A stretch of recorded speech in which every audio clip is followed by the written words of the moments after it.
Hi everyone, it's awesome to be here, and I think I might take the prize today for the most travelled.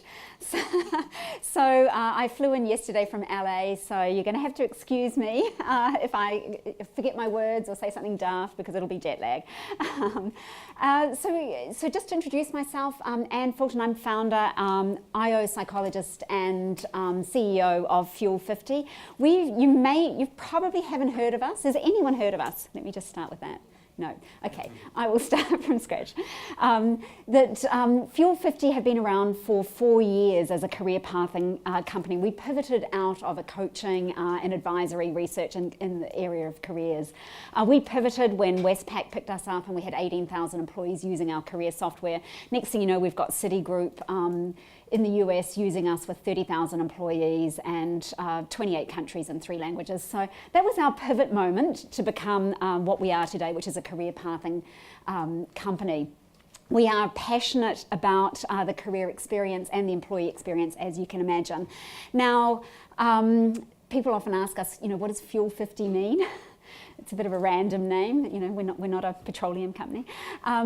We are about fueling engagement and retention. That is our business purpose, is to impact your engagement statistics, because as you know, career development is the biggest driver of engagement, and also retention. And because Fuel.com had gone as a name, we had to add something. So the 50 in numerology happens to mean passion, pathways, progression, and multiplicity that worked for us, because it is about a career pathway for everyone. So here we are, 5 years later, and we're working with some of the world's largest organizations. So Walmart, 2.4 million employees, Pepsi, eBay, MasterCard. So we're pretty well established in the US. In the UK, we're just in the process of setting up now, but we've already got a lot of early adopters here in the UK. So we're working with Chubb and Schroders, and I'm super proud of DS Smith. So anyone here from DS Smith today? I didn't see them on the, but they're doing a beautiful engaging manager program with us. They've seen engagement go up, delivered in 28 countries and something like 22 languages with our values program. So they're an awesome success story. So we've had a fast start here in the US. Anyway, I'm here to talk to you about how on earth do we deliver a career path proposition when there is so much disruption. There is no, there is no vertical, there's no linear. So how do we provide a career story and career growth and acceleration when there is no vertical? So, as we all know, disruption is here and it's coming at us hard and fast. And the way we look at it is as this guy has said, you're either the disruptor or you're the disrupted. And the more disruption there is, the hungrier your people are about what it means for them. They are hungry for career path transparency, more so now in our world of change and disruption than they would have been even 5 years ago.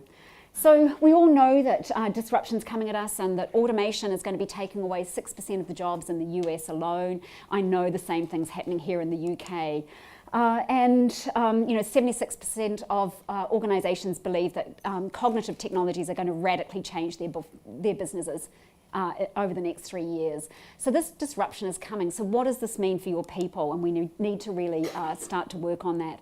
What we also know is that there are, of drivers of employee engagement, career development is top of the list in times of stability, and it's right there in times of change as well.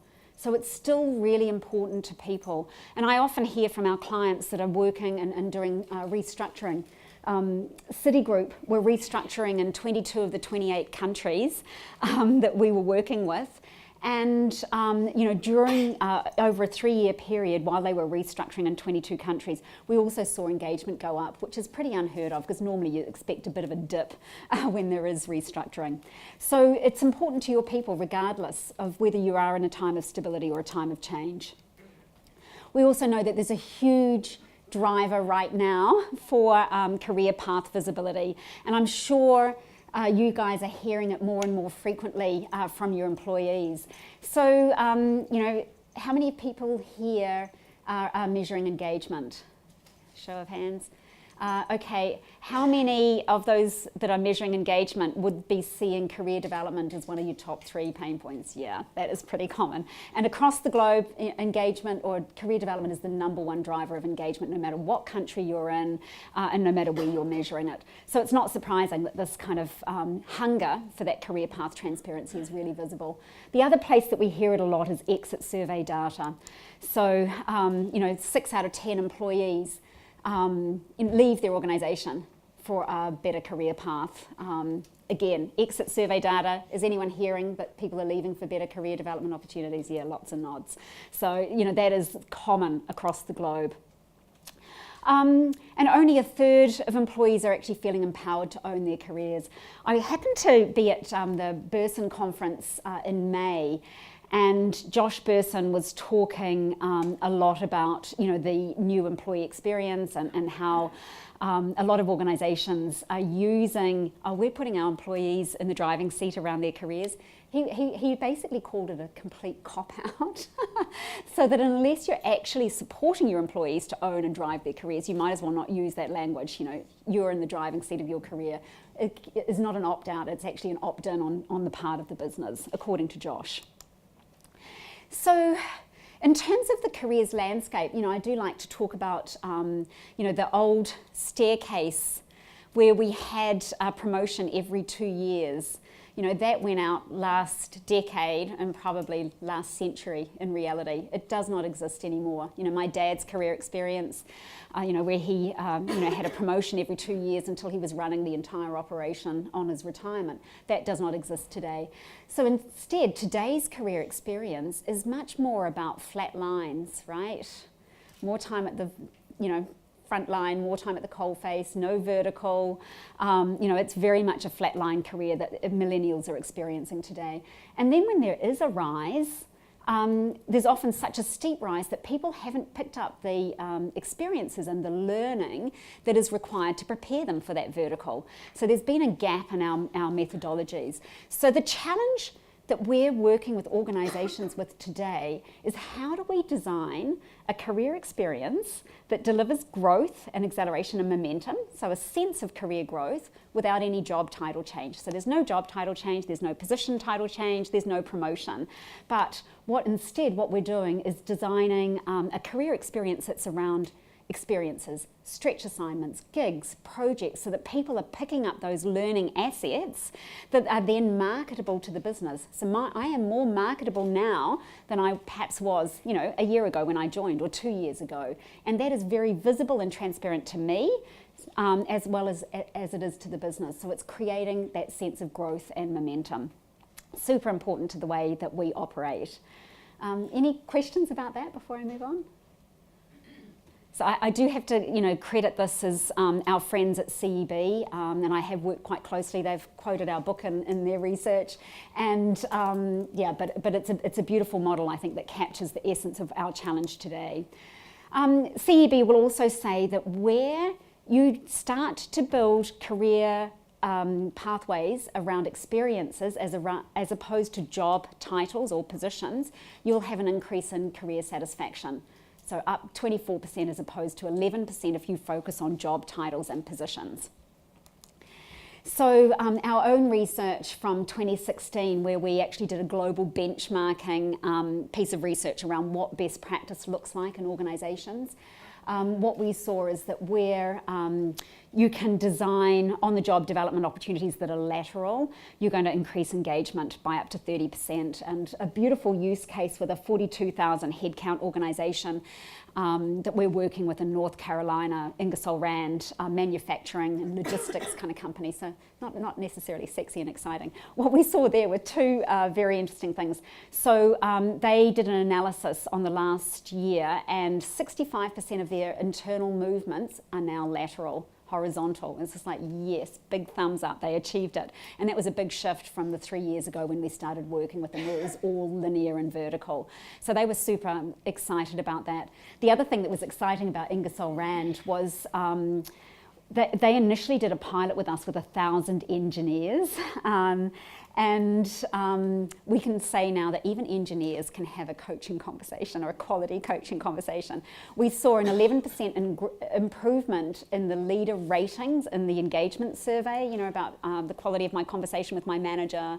My manager understands my career aspirations, 11% versus 2% in the rest of the business. So that was a statistically significant outcome. So even engineers can deliver quality conversations if they're enabled in the right way.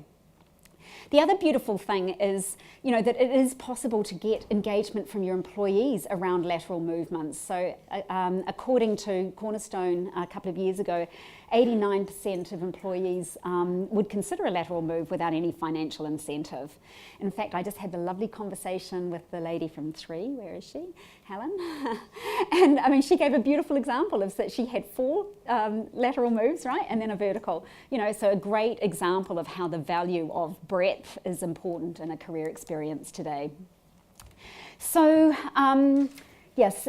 What we also know from our own research is that employees are really driven around owning and growing their career if you enable them in the right way. So 74% of employees today actually believe that they have some ownership and responsibility around preparing themselves personally for the transitions and the change that's ahead, so that they will take responsibility for their own learning and development for a disrupted world, so that they're prepared and sufficiently agile.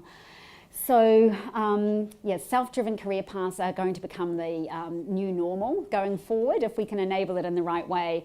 So, number 3 emerging trend, according to McLean & Company, who we work with in the US. Our own research from 2017 showed some interesting patterns around employee drives around the career experience. So a third of people wanted to dial up and accelerate their careers.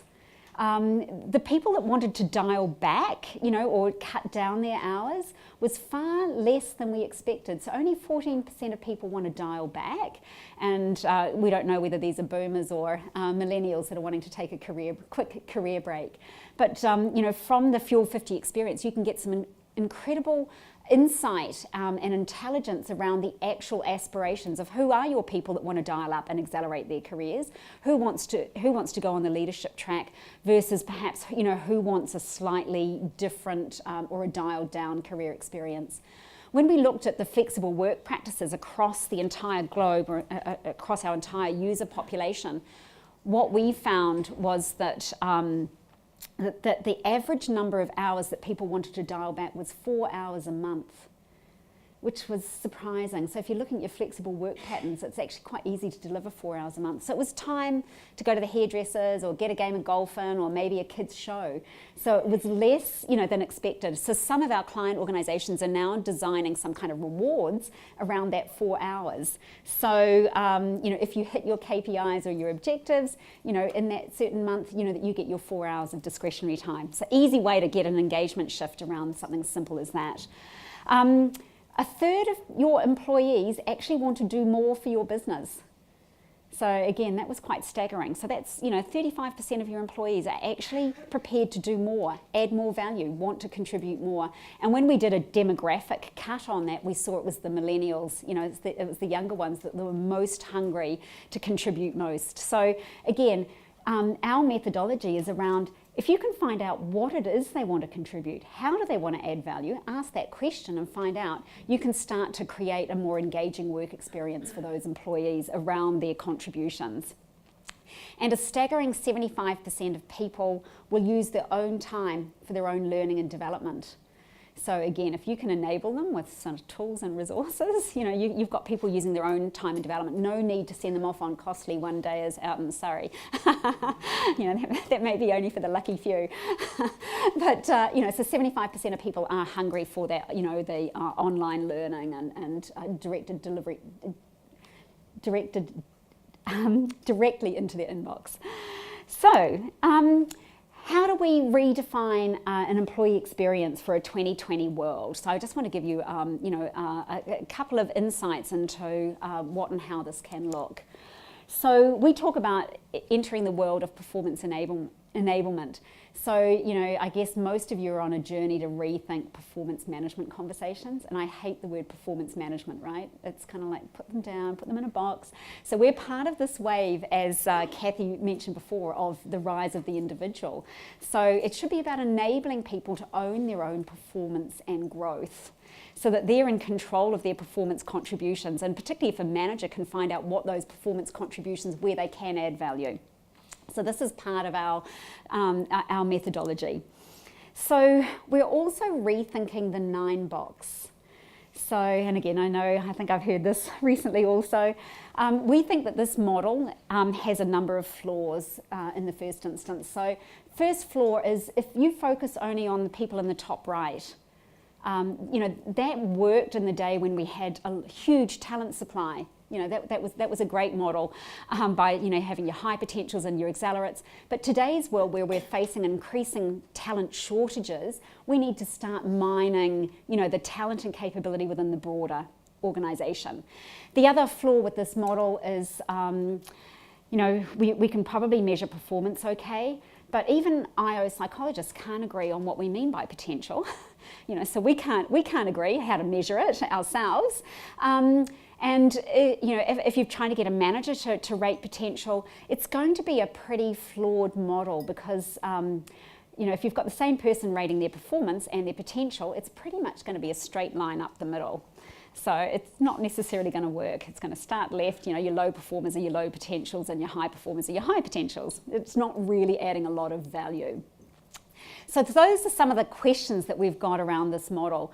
We think as a minimum, even if you've identified people in your top right that are in your succession pipe, and you've got them labelled for a job, do we actually know what those people want? So you've got them lined up for a certain role. So one of the things that we think as a minimum that should be triangulated, so performance, potential and aspiration of the individual, so that you actually know what it is. Are we goal aligned? Is that employee aligned with what we want them or what we need them to do? IAG in Australia are one of our clients that really took this model and built it out for their own organisation. But the way we're rethinking the talent matrix is we think about performance. What am I, and this is at the individual level, what am I good at versus what do I love to do? So performance versus passion. And you can do that across your entire organisation. So this fits for every single employee. Everyone will have something that they're good at, and they will also have things that they love to do. And that enables us to find the employee talent sweet spot. So there'll be 5 or 6 things up there in the top right that that person is both a high performer at and also loves to do. So, for me, some of the things that are in my talent sweet spot are things like, I love writing. I'm at my happiest when I get to do some blogging and, writing a book.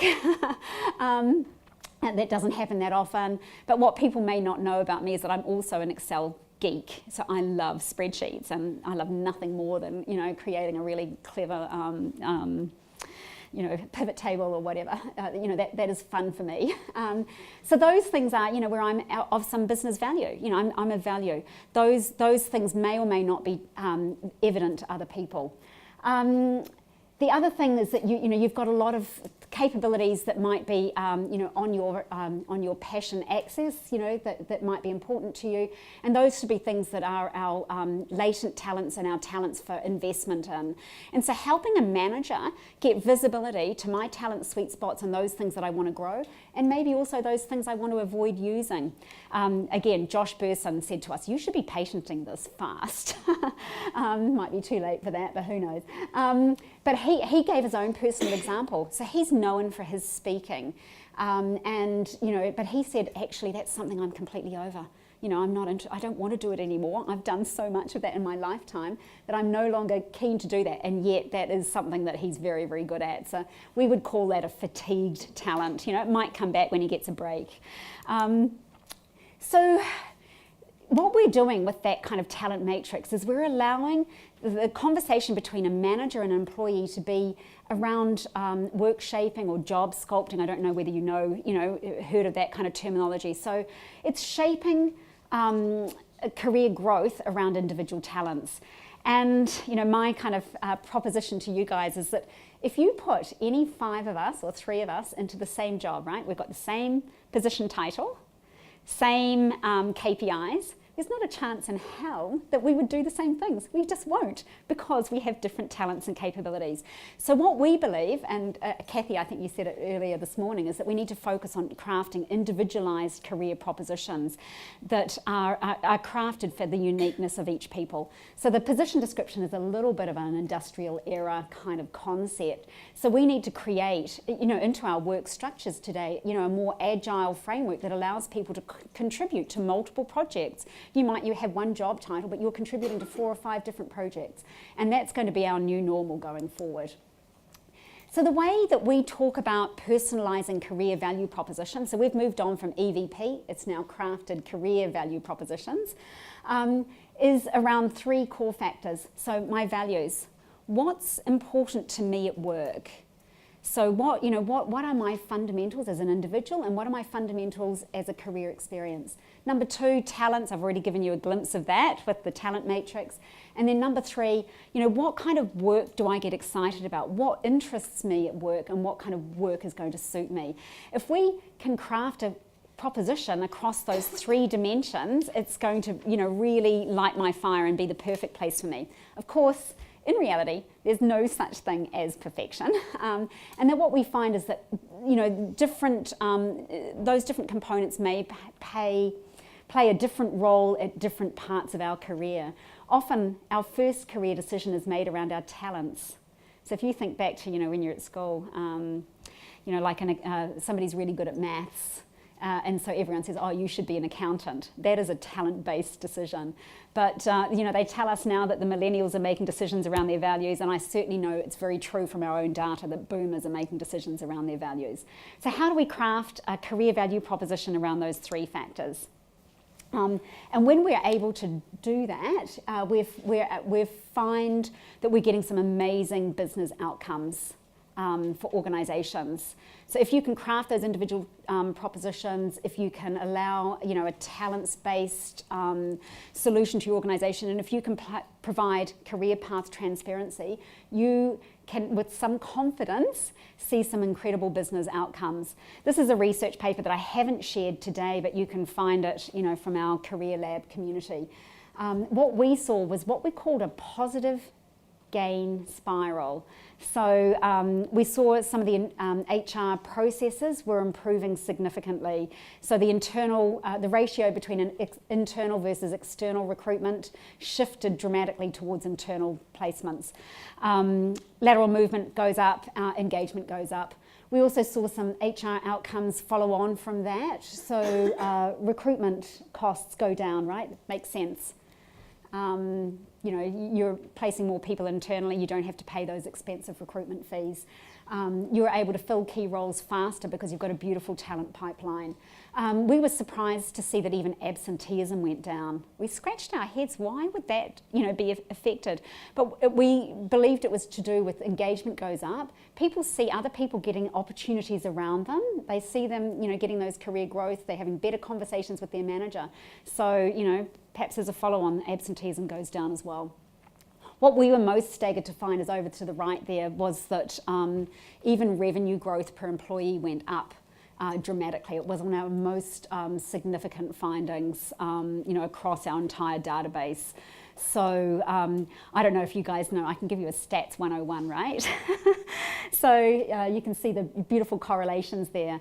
If you're thinking about correlation of aspirin to headache reduction, it's way lower than you think. That has a correlation of 0.13. So you've almost got a 1 in chance in 10 of reducing your headache when you take a tablet, right? And yet we all do it. The best psychometric tests will only have a correlation of about a 0.18 to 0.2, at best. So what we saw here with these kind of outcomes is that you've got a really strong chance, if you invest in the career experience of your people and get a career path proposition and enable it across the entire organisation, you've got a great chance of seeing these kind of outcomes. So 3x the revenue per employee is what's within your grasp. I can explain more about why that might be later if we have time at questions. we saw our top 6 practices were, and I can share my deck afterwards to save you taking notes, but firstly, invest in talent mobility. So get movement happening across the organisation, make it happen horizontally. Help your employees understand what an agile career development mindset might need to look like. So really promote the concept of agility that they're going to need for the future. Number 3, enable careers at all levels. So don't just focus on your top right and your high pose and your accelerates, provide it to everyone and you will have a stronger pipeline. Number 4 and 5 are related, so basically invest in your leader coaching capability. Give them great tools for those coaching conversations and really help them become career champions. And number 6 is really increasing the transparency of both talents and career pathways. So from the employee perspective, I can see where I can go, that's my career pathway. And from an organisation's point of view, look at who's in your talent supply so you can see who's in your capability mix across the organisation. So we've designed a career experience map across the entire employee experience from why would I join? Because I can live my values here, I can see a future, I can see my pathway through the onboarding conversation. And we've been called Match.com meets LinkedIn, right? So we can provide the matching between an individual and their future with you, as well as then providing those LinkedIn style connections so that you can find a mentor, find a coach, find a stretch assignment, etc. So we look across the entire talent life cycle. And we're very much associated around working towards a new world career experience, not old school linear. So I'm just going to give you a tiny glimpse before I wrap up of what it actually looks like. So we call it our talent enablement marketplace, which goes across the entire talent life cycle, and it's delivering stretch assignments and gigs and 70-20-10. So this is about game changing the talent management experience. And an employee is invited, just as you saw with those 3 circles, my values, my talents, my work fit, I'm able to take some interactive, gamified card sorting experiences that allow me to identify my top personalised opportunities. We've also been called Tinder for talent, so to actually identify my, my values, I'm actually swiping left, swiping right until I've found my match. And then once I've identified my core career factors, I'm able to then match to the organisational opportunities. So a bit of magic happens, and I don't know if you can see there, but we focus on parallel tracks first, right? So that's not accidental that we're creating these horizontal movements. A stretch track is anything one up, and it's deliberately displayed as not a linear view. So it's providing a view of my matched opportunities across the organisation. Employees get addicted to finding out what their match is, and our lens is that anyone can become the chief financial officer or the chief marketing officer. They may have just come out of school and be 2 years in and think that they've got what it takes to become an investment banker or a chief CFO. We say yes, that's possible, but it's all about identifying what the skills and capabilities they have now, as well as their roadmap and their gaps. Provide them with learning suggestions to cover those gaps. So it's a sophisticated system that's been proved with hundreds and hundreds of thousands of users in organisations. And we do the heavy lifting for you. It's not that you have to build out that architecture. That's our team that does that. And as a leader, you get this beautiful insights as to the career engages of each of your team members at each member. You get a little retention risk flag. Some organisations are slightly more subtle and don't call it retention risk, they'll call it high priority conversation. And you'll be able to see exactly why that person is looking down the road, or looking on LinkedIn. So you'll get, leaders are given beautiful insights straight into their inbox. They can also see who's in their pipeline and deep dive into the skills match of people across the organisation that might fill a project, a gig, an assignment, or a role for them. So we're putting power to the people into the hands of employees. So that's it from me. Have I got time for questions or not? I haven't. Okay, I talk too much. Okay, come and grab me at lunchtime if you want, or at the end of the day over a drink. I'll be at my happiest moment then. Thanks everyone so much for your attention.